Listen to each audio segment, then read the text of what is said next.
What's up, guys?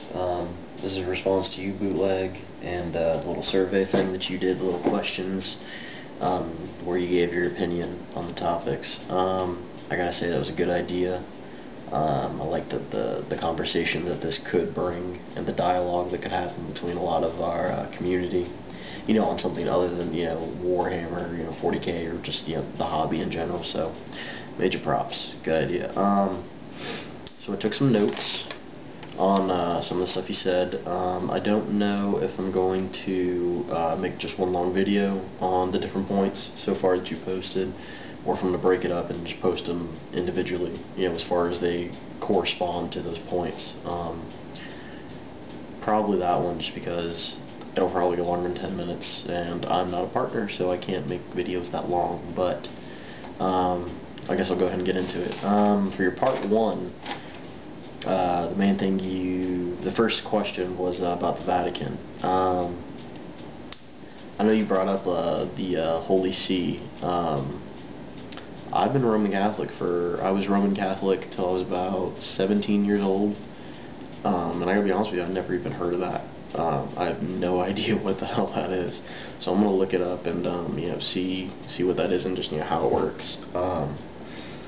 But I know you brought up the molestation stuff that's going on in the Catholic Church right now, which absolutely it deserves to be covered, and a lot of people need to understand what's going on and be aware of it. That the people that we're entrusting our children, our communities to have and could continue to abuse it.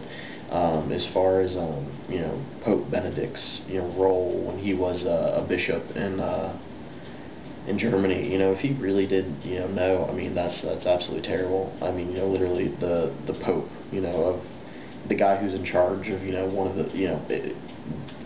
of the biggest, if not the biggest religion on earth, covered up molestation charges, priest, and then reassigned him, somewhere else, and that's wrong and an abuse of power. So, I absolutely agree with you. There's some problems as far as Roman Catholicism goes and the hierarchy and the things that they're allowing them to get away with. So I think you hit that on the head. I know that you kind of migrated that topic into a discussion about separation of church and state. I think you're right. I don't think you're ever going to have that complete separation of those two things, for the sole reason that politicians, the reason they join certain parties they do is because of their view on how government should interact with people. And religion plays a big part on how someone views life and the experiences that they've had that shape their opinion on it. So yeah, in that regard, yeah, you're never going to have that separation of church and state. But I think what the founders wanted when they actually, I was just about to say when they put it in the Constitution, there's nowhere in the Constitution that says there's a separation of church and state. It's just kind of one of those things that a lot of people take to be implied, because we don't have a national religion. And that was actually a big debate. I'm a political science major in Pensacola. I'm a junior. I'll be a senior at the end of the semester.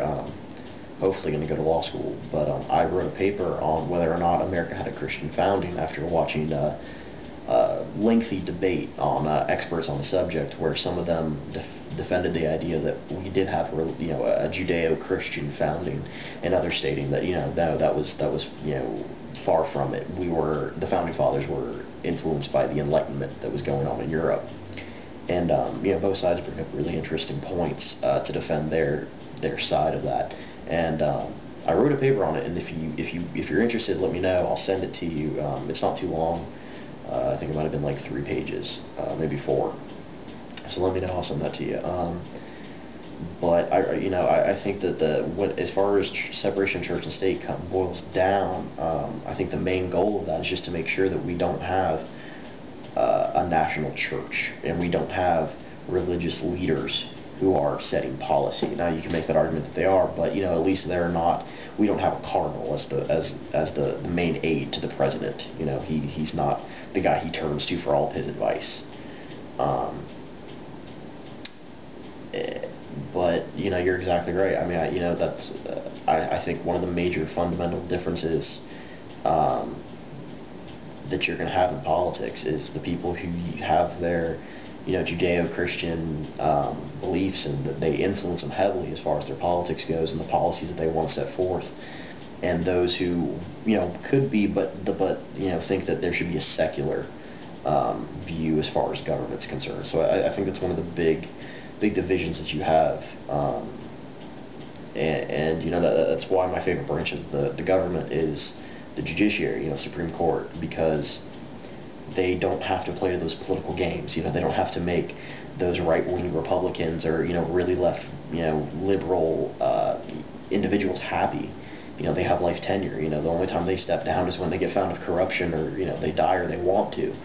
So the fact that we've separated them as much as possible from politics, so that they really can just interpret the Constitution, I think is the best thing the founders ever did, and actually the thing that they agreed on the most when they were doing the document, because a lot of them were lawyers, so they took a lot of that from England. But no, I think you're exactly right, and unfortunately, religion will make policy, not in a direct way, but in that indirect way through spiritual beliefs. Next question that you had for part one was CIA and Facebook. I think you nailed that one on the head too.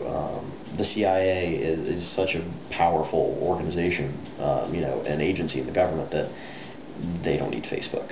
They've got their own resources. I mean, they could hack into your computer, my computer, pull up all of my bills, all of my phone calls, all my text messages, bank statements, IRS forms. I mean, literally anything they want, they can get their hands on.